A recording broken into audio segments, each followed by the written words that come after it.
Hello everyone. तो आज हम एक्सप्लेन करने जा रहे हैं house of the dragon season 2 episode 1 को। एपिसोड 1 में दिखाया जाता है एक ग्रेट वॉल को।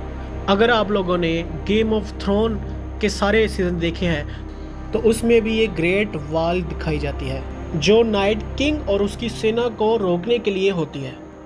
और डीमन इस बुढ़िया को कहता है कि मेरे साथ चलो किंग्स लैंडिंग पे हमला करने के लिए, और बुढ़िया उसको मना कर देती है। और डीमन कहता है ये मेरा हुक्म है, और बुढ़िया कहती है अगर तुम किंग होते तो मैं ज़रूर तुम्हारा हुक्म मानती। और दूसरी तरफ जो महारानी होती है और वो अपने मरे हुए बेटे के गम में इधर उधर उसकी लाश को ढूंढ रही होती है। वो देख रही होती है और सोच रही होती है कि मेरे बेटे की लाश कहाँ है आखिरकार। जो 7 किंगडम का किंग होता है एगोन, जो अपने बेटे को ढूंढ रहा होता है, और वो अपनी बीवी के पास आता है, उसे पूछता है, और वो अपनी बीवी को कहता है कि मैंने अपने बेटे को, ताकि वो अपने बेटे को काउंसिल में लेके जा सके ताकि वो आने वाला राजा बन सके। और उसकी क्वीन कहती है मुझे डर लग रहा है। उसका किंग कहता है डरने की कोई बात नहीं, ड्रैगन्स नहीं आ रहे। और उसकी क्वीन कहती है मुझे ड्रैगन का डर नहीं, चूहों का डर है। जो किंग एगोन की माँ होती है और उसका नाजायज रिश्ता होता है अपने ही गार्ड के साथ। और फिर क्वीन अपने गार्ड से कहती है आज से ये ख़त्म। और ये शख्स किंग्स लैंडिंग के महल में चूहे पकड़ने वाला होता है। और इसकी बात हम आगे करें। और ये किंग का बेटा होता है जो कि इस बंदे को तंग कर रहा होता है। और किंग कहता है क्या होने वाले किंग आपको परेशान कर रहे हैं? और वो आदमी हैरानगी से कहता है नहीं। और किंग कहता है कि शायद होने वाला किंग सवारी करना चाहता है। और ये जो बंदा होता है ये घोड़ा बनने के लिए खड़ा हो जाता है और काफ़ी शर्मिंदगी इसको होती है। और किंग की माँ कहती है कि हमें इससे भी ज़्यादा मुद्दों पर बातें करनी है। और किंग कहता है चलो कोई बात नहीं, तुम बाद में भी घोड़ा बन सकते हो। और इसी तरह वो शर्मिंदगी से बच जाता है और वो सुकून का सांस लेता है। और किंग अपने बेटे को कहता है कि तुम यहाँ से जाओ, गुड बॉय।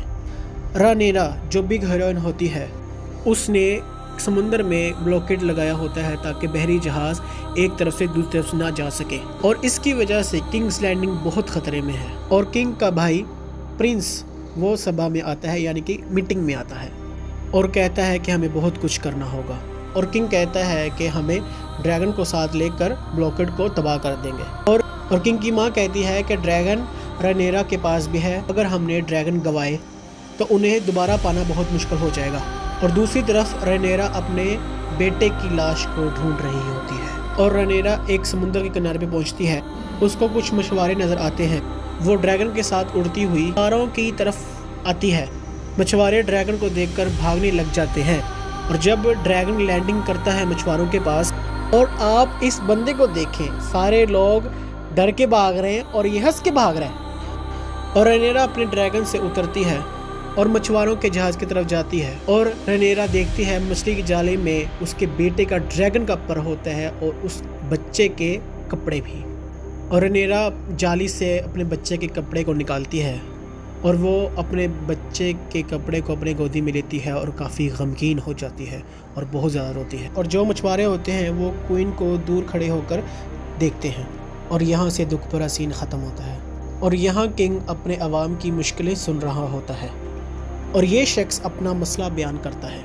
और किंग कहता है कि तुम्हारी मदद की जाएगी। और यहाँ पर बाप बेटी आपस में बहुत लंबी गुफ्तगू कर रहे होते हैं और कहते हैं कि हमारा मकसद एक ही है। और इस तरफ पानी के जहाज़ में रनेरा के सिपाही जहाज़ की तलाशी कर रहे होते हैं। और सिपाही को इस शिप में बाजारू औरत मिलती है और इस औरत को पकड़ के डीमन के पास ले आते हैं। और डीमन कहता है इस औरत को कि तुमने हमें धोखा दिया है। और ये औरत कहती है कि मैंने किसी को भी धोखा नहीं दिया, मैं सिर्फ पैसों के लिए काम करती हूँ। और डीमन कहता है अपने सिपाही को कि इस वेश्या को काल कोठरी में डाल दो। और रनेरा अपने महल में वापस आती है और डीमन पूछता है क्या तुम्हें मिला जो तुम्हें चाहिए था? और वो इशारे में कहती है हाँ मुझे मिला। और डीमन के अंदर ही अंदर बदले की आग और बढ़ जाती है। रनेरा जो इतने दिनों के बाद काउंसिल में आती है, काउंसिल के सब मेंबर मसले बता रहे होते हैं क्वीन को। और क्वीन सारे मसले सुनने के बाद सिर्फ एक जुमला बोलती है कि मुझे प्रिंस एमन चाहिए जिसकी एक आंख नहीं होती। और ये कहकर क्वीन काउंसिल से चली जाती है। और डीमन क्वीन को जाते हुए देखता है और उसके दिमाग में मज़ीद खुराफातें चल रही होती हैं। और डेमन फिर उस वेश्या के पास जाता है और उससे किंग्स लैंडिंग की जानकारियाँ पूछता है। और वेश्या कहती है कि मैं बेवकूफ़ नहीं। और डेमन कहता है कि आज़ादी के बदले मुझे जानकारी दे दो। और वो उसको 2 शख्स के नाम देती है। और डीमन चुपके से किंग्स लैंडिंग में जाता है और उन 2 बंदों से मिलता है।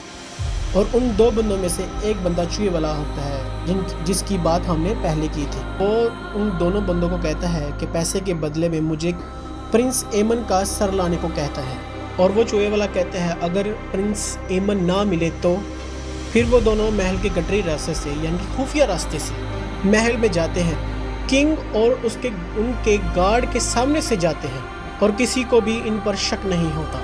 और वो खुफिया दरवाजे से प्रिंस एमन के कमरे में जाते हैं और प्रिंस एमन उनको वहाँ नहीं मिलता। फिर वो दोनों प्रिंस को ढूंढने लग जाते हैं। उन दोनों में से एक आदमी प्रिंस एमन को ढूंढते ढूंढते क्वीन के कमरे में चला जाता है और देखता है उसका साथी क्वीन के गले में छुरी रख के खड़ा है। और वो अपने साथी को कहता है ये देखो ये क्वीन है। और उसका साथी उसको रिप्लाई करता है कि क्या तुम्हें ये कहीं से लड़का नजर आता है? और उसका साथी हंस के कहता है कि अपने पीछे देखो। और जब वो बंदा पीछे मुड़ के देखता है और वो देखता है और कहता है कि दोनों की शक्लें सेम है और दोनों बच्चे सो रहे होते हैं। और वो अपने साथी से पूछता है कि इनमें से लड़का कौन है? क्वीन से पूछता है कि तुम मुझे बताओ इन दोनों में से लड़का कौन है। और कोई इशारा करती है लड़के की तरफ। और दोनों आदमी कहते हैं कि ये इतनी आसानी से सच कैसे बोल रही है। और दोनों में से एक शख्स कहता है कि ये सच बोल रही है। और वो दोनों शख्स बच्चे का पहले मुंह पकड़ लेते हैं।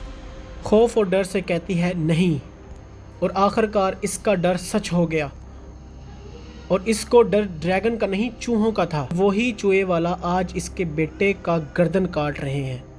फिर आगे वो अपने एक बच्चे को उठाकर वहाँ से दौड़ने लग जाती है। और वो वहाँ से दौड़ती दौड़ती बच्चे को पकड़ के अपने माँ के कमरे में आ जाती है।